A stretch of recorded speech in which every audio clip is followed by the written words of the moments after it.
Livro Na Hora do Adeus, capítulo 19. Um homem sem Deus. Logo estávamos em uma capela chamada de especial. Reparamos o luxo do caixão, as coroas de flores, a capela repleta de gente, amigos daquele irmão que acabara de desencarnar. Ele era um político importante. A capela mais parecia a bolsa de valores, tal o barulho. Olhei Henrico e perguntei: o que está acontecendo aqui? Simplesmente é um velório com a presença de uma sociedade sem fé. Eles não creem em nada? Creem sim, na posição social que ocupam, no poder, no orgulho, enfim. Julgo quem são os donos do mundo. Como conversam e riam. Nem parecia que ali estava um corpo no qual se operava a separação corpo físico e espírito. Todos os homens apresentavam-se de terno e gravata, e as senhoras elegantemente vestidas. Depois de analisar aquela gente granfina, procuramos o Euvenécio. Ele, muito assustado, encontrava-se junto ao corpo sem vida. E por mais que os tarefeiros tentassem retirá-lo, dali ele resultava, parecendo ter medo da humildade dos socorristas. Todas as vezes que um deles se aproximava, ele limpava o local onde os abnegados espíritos o tocavam. Como é triste! O homem orgulhoso, comentou Henrico. Triste? É ridículo. Ele nada enxerga além da roupa. Para ele, os trajes bem talhados são os símbolos de uma sociedade vaidosa e orgulhosa. Oramos ao lado de Helvécio, mas o seu olhar era de crítica, considerando-nos intrusos e fanáticos. Saiam daqui, por favor, não os conheço. E os que partilham da minha vida são escolhidos por mim. Mesmo doente, tenho o direito de selecionar os meus companheiros, e pelo que sei, nunca os vi no meu estreito círculo de amigos. Olhei aquela multidão e pensei: estreito círculo de amigos? É, ele tinha razão. Ali, se 2 ou 3 eram seus amigos de verdade, era muito. Percebi que os laços do seu perispírito estavam tão junto ao corpo físico que me fez pensar que Helvécio ainda se encontrava encarnado. Ele não morreu, Henrico. Fixando bem o olhar, respondeu-me: os laços já foram desatados, mas é tão grande o seu apego às coisas materiais que, como uma cola, mantém-se presa ao corpo físico. E os laços ainda estão bem embaraçados. É mais um que, se brincar, é enterrado junto com o corpo físico. Os tarefeiros de Jesus vão fazer de tudo para aliviar a dor de Helvécio. Ele tem algum crédito? Parece-me tão egoísta. Deus é pai, Luiz, e mesmo com os filhos ingratos, ele usa toda a sua complacência. Deus é perdão, falou Pamela. Irmão Henrico, que gente sem fé, acrescentou Plácido. Ninguém ali orava, a voz da esposa e dos filhos se misturava ao barulho provocado pelos comentários dos presentes. Mais uma vez observei o nosso irmão Helvécio, que sofria com falta de ar. Parecia-me afogado. O médico espiritual Aproximou-se dele e colocou a mão em sua testa, aliviando-o. Doutor, quando posso voltar para casa? Quando o irmão se conscientizar de que já deixou seu corpo material, respondeu o doutor Henrique. Como? O senhor quer dizer que eu morri? Não, o irmão não morreu. Só o seu corpo físico deixou de servir ao seu espírito. Estou vendo tudo e este corpo não é meu. Sim, mas se aguçar a visão, vai perceber que seu corpo físico se encontra deitado em um esquife. Nesse momento, ele se deu conta da realidade e tentou dali sair, não o conseguindo. Gritava, gritava.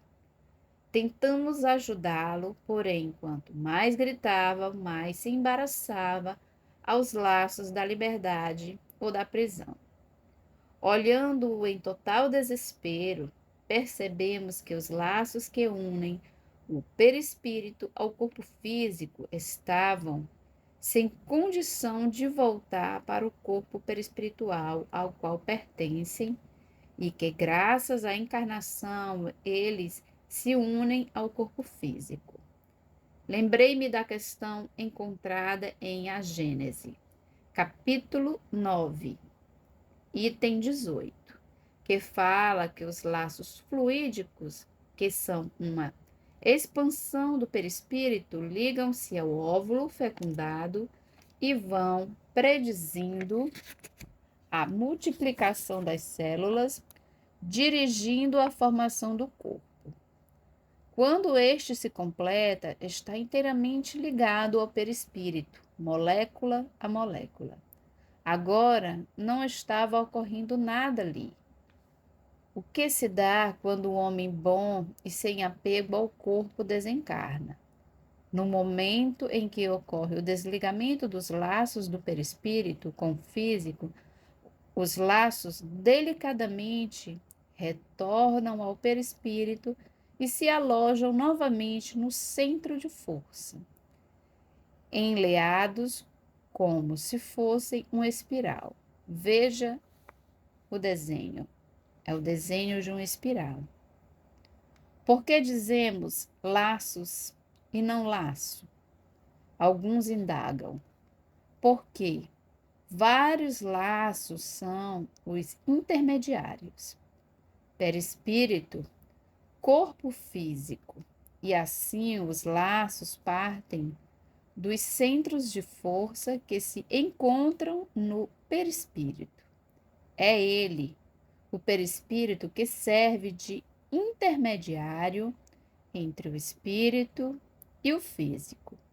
Para um melhor esclarecimento, recomeçamos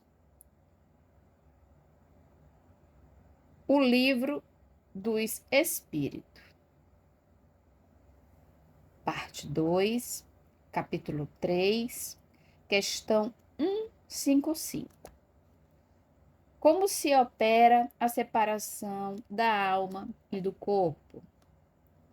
Rótulos, os laços que a retinham, ela se desprende. A separação se dá instantaneamente por brusca transição. Haverá alguma linha de demarcação nitidamente traçada entre a vida e a morte? Não. A alma se desprende gradualmente. Não se escapa como um pássaro cativo a que se restitua subitamente a liberdade. Aqueles dois estados se tocam e confundem, de sorte que o espírito se solta pouco a pouco dos laços que o prendiam. Estes laços se desatam, não se quebram. E a explicação de Kardec? Durante a vida, o espírito se acha preso ao corpo pelo envoltório semimaterial ou perispírito. A morte é a destruição do corpo somente, não a desse outro invólucro que do corpo se separa quando cessa nesta vida a vida orgânica.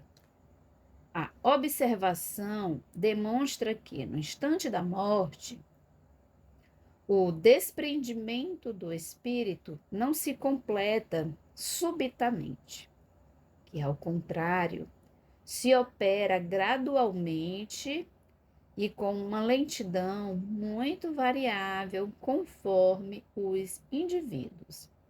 Em uns é bastante rápido, podendo dizer-se que o momento da morte é mais ou menos o da libertação.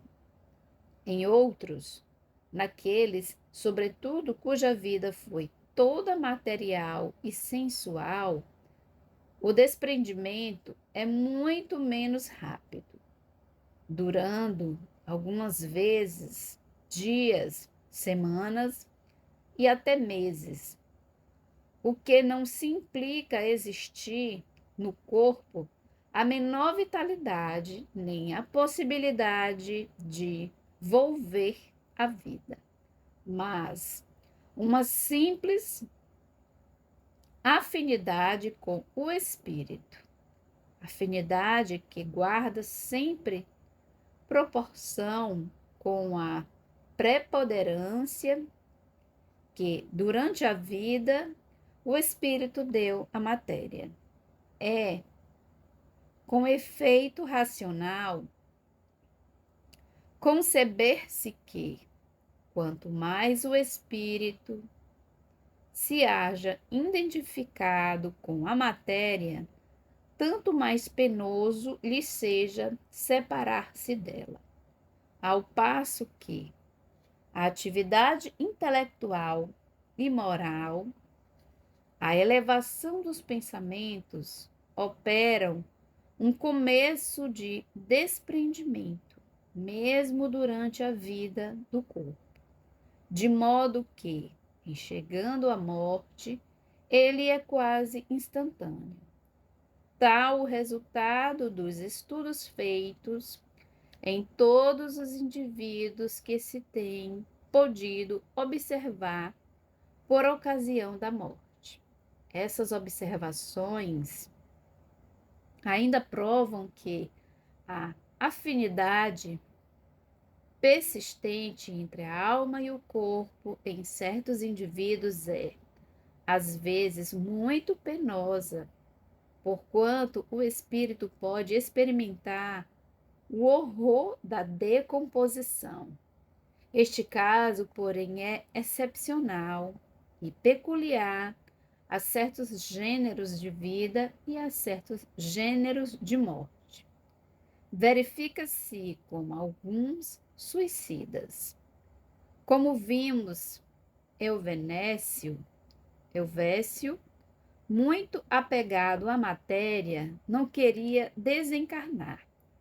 Não acreditava que existisse vida além da vida corpórea e agora não queria aceitar a realidade. Será que ninguém aqui vai orar? Perguntei a Henrico. Acho que não. Quase todos os presentes pertencem ao mundo dos que julgam que a terra é o paraíso. Henrico, posso tentar intuir alguém a fazer uma prece de ajuda a Helvécio? Pode.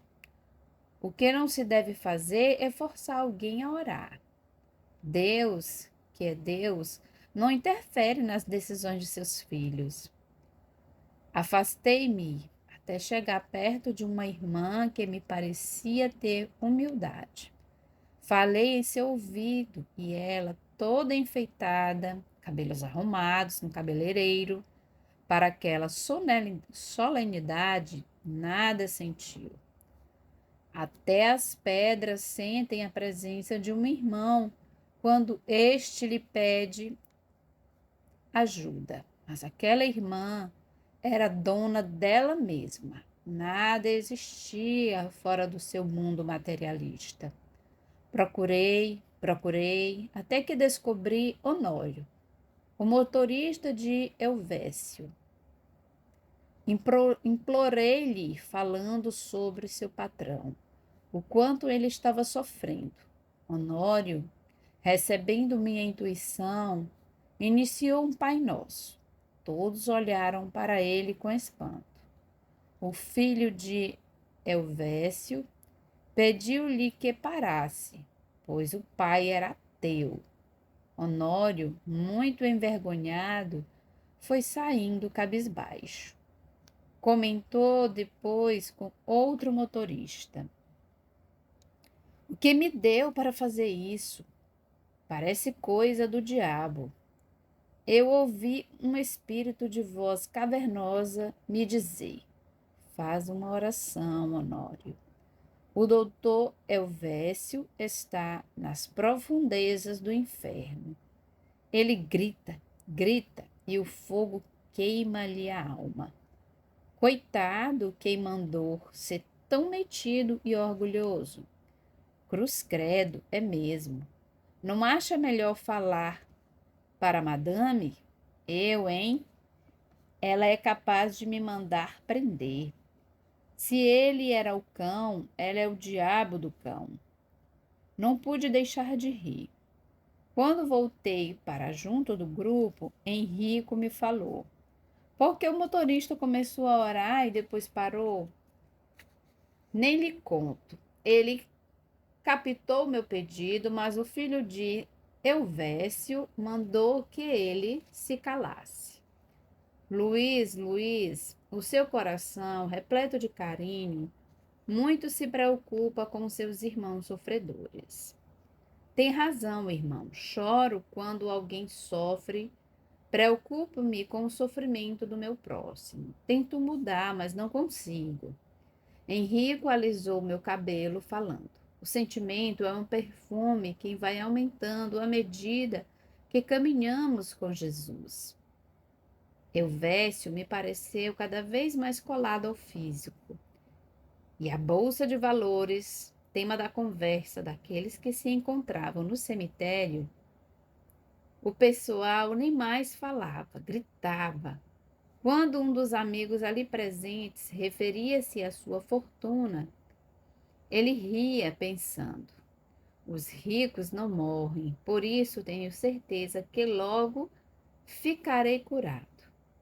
Que doença o levou ao desencarne, Henrico? Quis saber Plácido.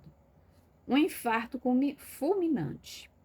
Agora, Luiz, vamos esperar a família no lar de Elvésio.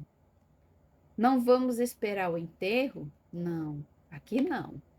Mas o acompanharemos de onde estivermos. Olhei aquela multidão e pensei: como tem neguinho, quem em nada crê. Na hora que busquei um amigo para ajudar Elvésio, nem sua família lembrou-se de Deus por um instante sequer. Que a casa de que casa a de Elvésio? Um verdadeiro palácio. Ficamos no jardim. Logo adentramos o salão. As obras de arte eram tantas que a venda de um só quadro daqueles daria para agasalhar muitos pedintes que desencarnam pelo frio. Vimos 5 empregados, todos uniformizados. A esposa, as 2 filhas e o filho Elvesínio chegaram da capela. Estou exausta. Vocês viram o desembargador fulano de tal? Mamãe é senador. Que gentileza! Assim eles, envaidecidos do enterro de Elvésio, só falavam nisso. Quantas flores! Toda a cidade compareceu. Também papai era um grande homem.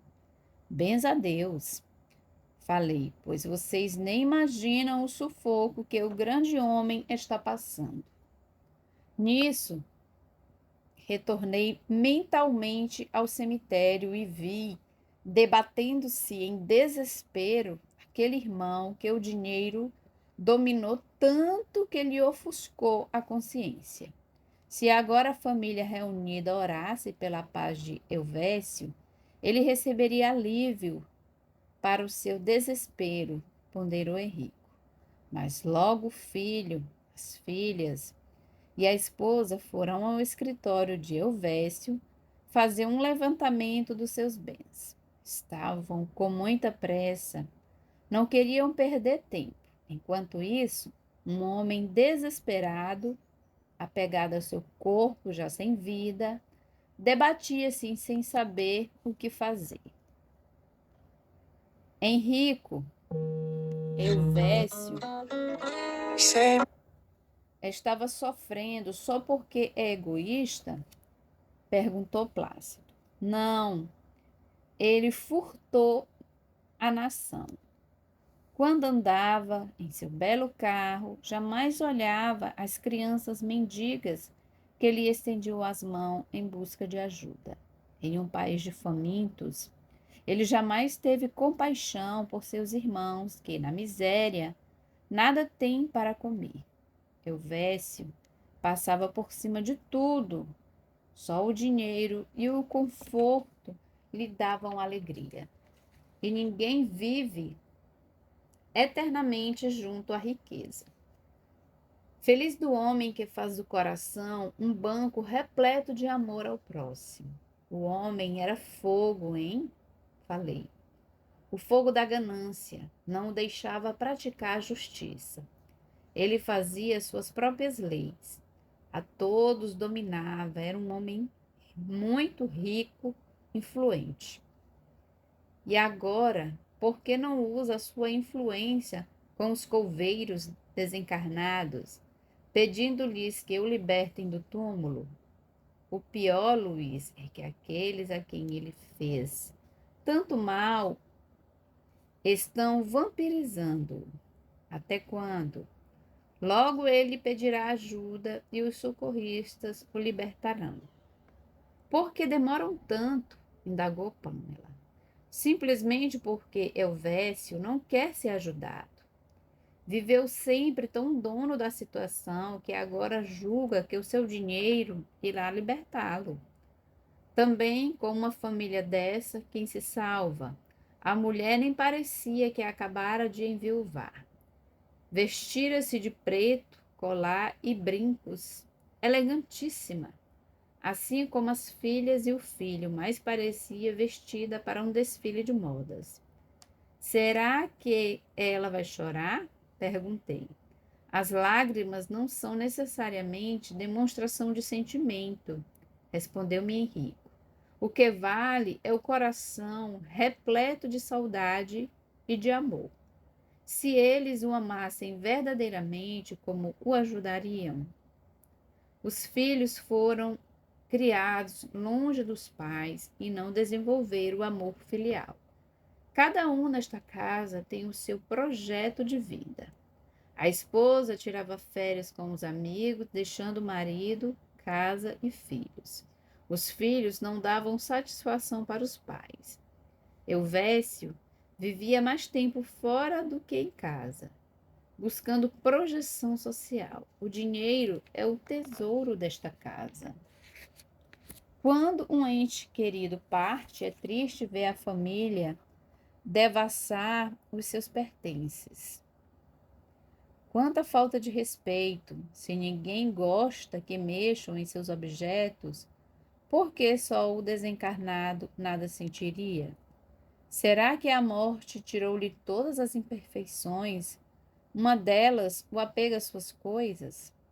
Digo sempre, Henrico, a família deve esperar um tempo para jogar fora os papéis e doar os objetos daquele que se despediu do corpo físico. Plácido, o nosso companheiro, que quase não se manifestava, calado o tempo todo, perguntou a Henrico: por que os espíritas não procuram orientar aqueles que buscam o consolo para que não aconteçam esses tristes fatos que estamos assistindo? Plácido, falei. Se Elvésio nem crê em Deus, imagine se vai acreditar nos espíritos. Estes são para ele as almas do outro mundo. O mal da humanidade, argumentou Henrique, é que ela julga que a morte é o fim e que poder, projeção social, beleza, conforto, saúde, tudo isso é eterno. Muito materialista julga que só o vizinho adoece, sofre e desencarna. Ele não, nada lhe acontecerá. Voltei a olhar aquela família. Depois de separar tudo de Elvésio, o mordomo avisou que ia servir o jantar. Todos foram tomar banho e trocar de roupa. Quem os visse se assustaria, pois parecia que iam a uma festa. Henrico convidou-nos a acompanhá-lo. Para aquela família, nada mudou. Na mesa do jantar, foi retirado apenas um prato. Na verdade, acho que eles nem estavam sentindo a ausência de Elvésio. Poucas vezes ali estiveram junto à família. Estavam sempre correndo atrás do dinheiro. Olhei mais uma vez para acreditar no que via. Confesso que é demais para minha cabeça. A indiferença total por aquele que fora o chefe da família. Luiz, não é certo o grito, o choro, o desespero, argumentou Henrique. É certo a indiferença? Não. Mas cada um reage à sua maneira. Conhecemos uma família espírita que, quando um deles volta para o mundo espiritual, eles cantam e festejam. Quê? Henrico. Fazem festa? Estranhou Pamela. Claro, Pamela. Tem mais maluco por aí do que gente equilibrada, acrescentei. Evolução, Luiz Sérgio. Corrigiu-me Plácido. Quem sabe eles são tão espiritualizados que se sentem felizes em saber que um deles foi para junto de Deus. Pode ser bonito, ser evolução, mas o coração, quando se separa de um ente querido, bate tão forte que estremece o corpo. É a saudade que chega, fazendo doer as almas daqueles que ficam e do espírito que voltou para a espiritualidade. Você é muito amoroso, não é, Luiz Sérgio? Indagou-me Pamela. Sou autêntico. Quando choro, choro. Quando me encontro alegre, grito de felicidade. Talvez ainda sinta tudo isso porque convivo com os encarnados. Não, irmão, respondeu Henrique. Cada ser possui a sua personalidade, e feliz daquele que ama intensamente o seu próximo. Agora voltemos ao cemitério. Vamos ver o que está acontecendo com Elvésio. Já separado do corpo físico, Elvésio relutava em aceitar a ajuda dos socorristas. Era uma cena difícil de se acreditar. Sentado na lápide com a mão no queixo, Elvésio parecia alheio, como se tivesse sofrido amnésia. Seus familiares desencarnados, também materialistas e orgulhosos, não queixavam-se, aproximando dele. Não conseguiam aproximar-se dele. Já era noite na estação do adeus e uma brisa suave acariciava os nossos rostos. A lua, o luar, dava aquele jardim de corpos físicos em decomposição a certeza de que Deus é soberanamente bom e justo. Enquanto estávamos ali, pedi permissão para chegar junto a Elvésio.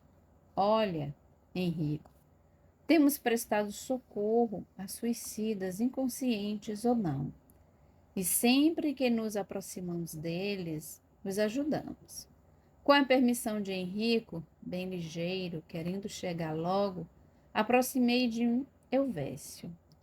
Só que a brisa deixou de ser brisa e me vi num turbilhão que me apertava o corpo como se tivesse sendo agarrado por vários laços. No momento entrei em pânico, mas em seguida me reequilibrei e me vi livre das vibrações de ódio, desespero e revolta de Elvésio. Procurei o meu grupo, mas não o vi. Era como se aquele lugar, antes beijado pelo luar, tivesse sofrido uma transformação. Ou fomos nós jogados no umbral.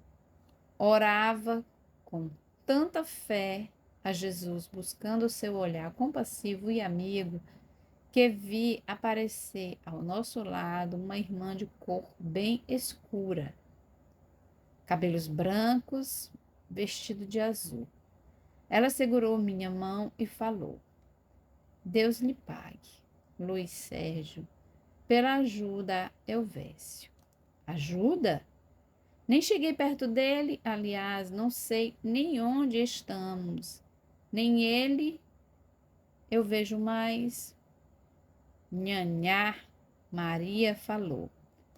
Ele não deseja ser socorrido pelos técnicos espirituais.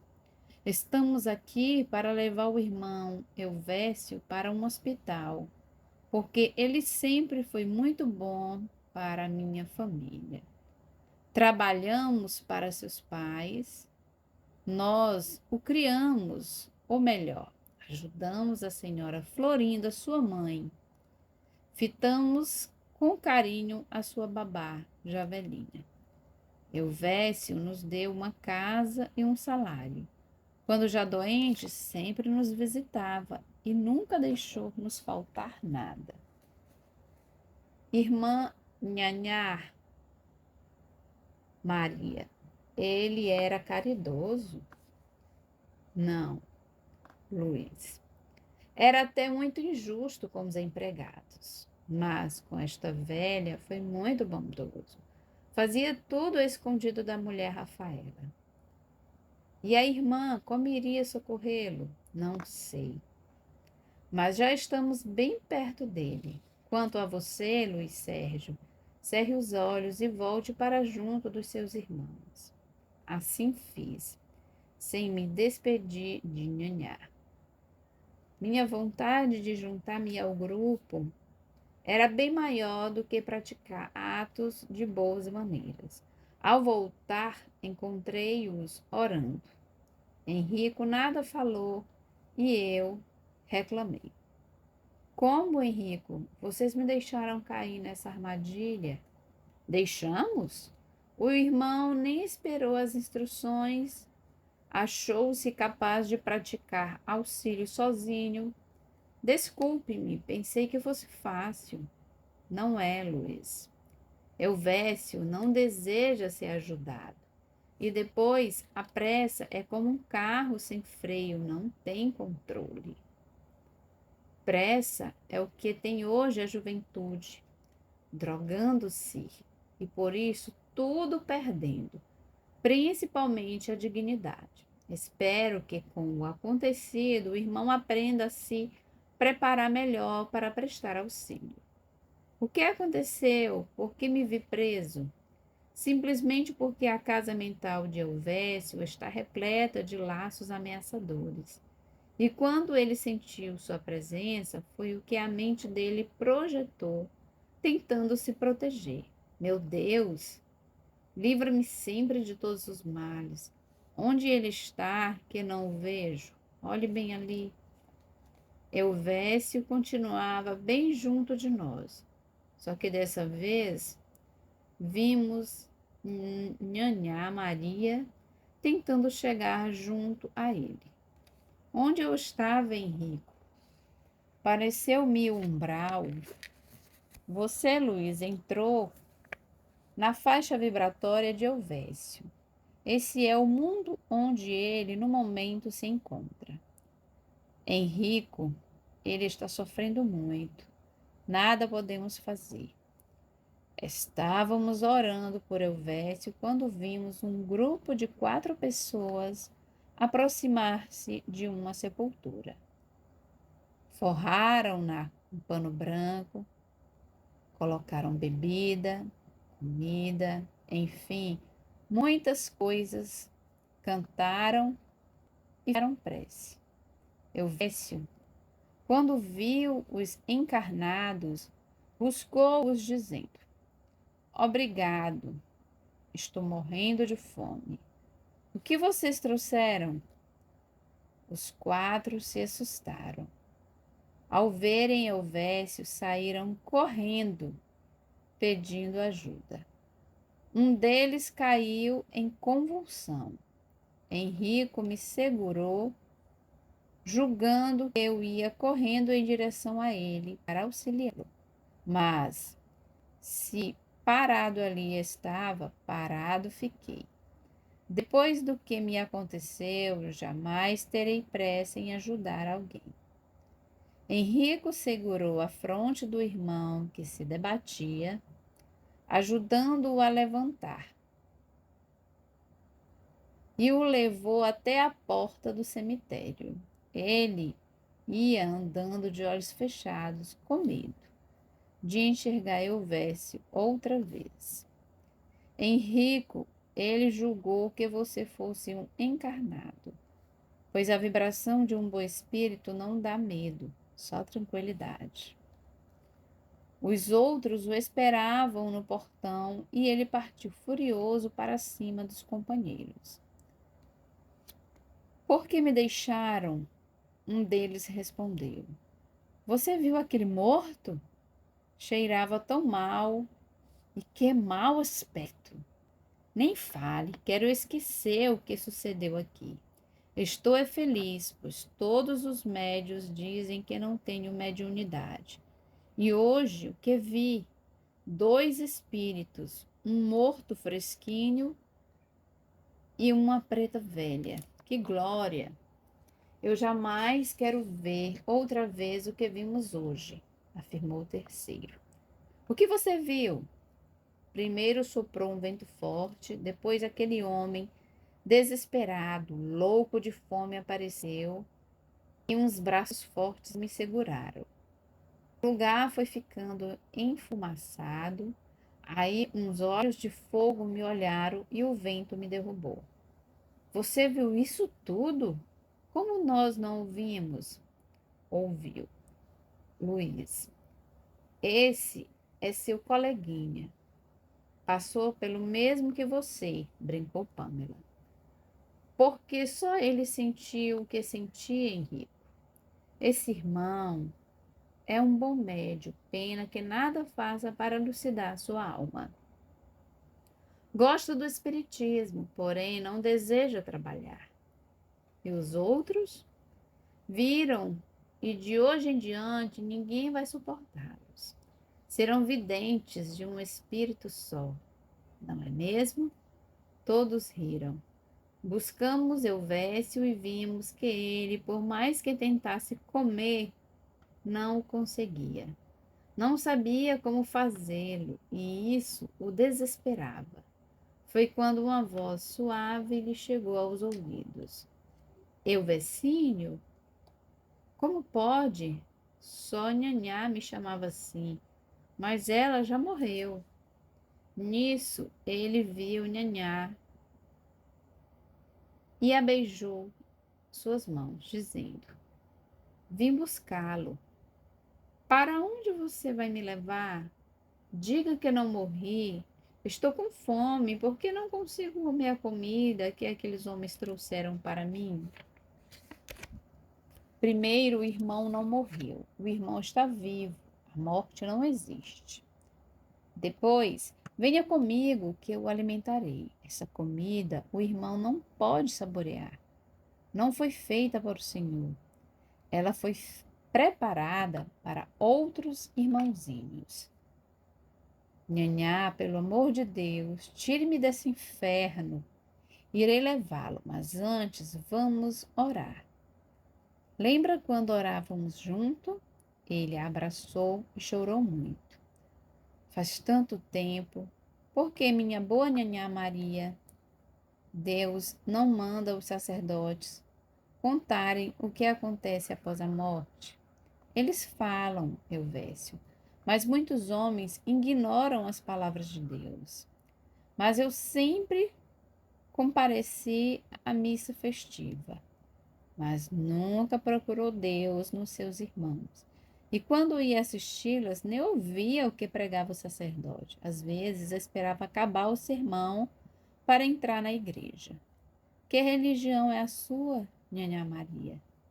Pertenço à casa de Deus, onde ninguém briga por religião, onde todos nós somos filhos dele, onde o homem vale por aquilo que plantou na terra e no coração das pessoas. Nhanhá Maria saiu, amparando Elvésio, e nós ficamos orando.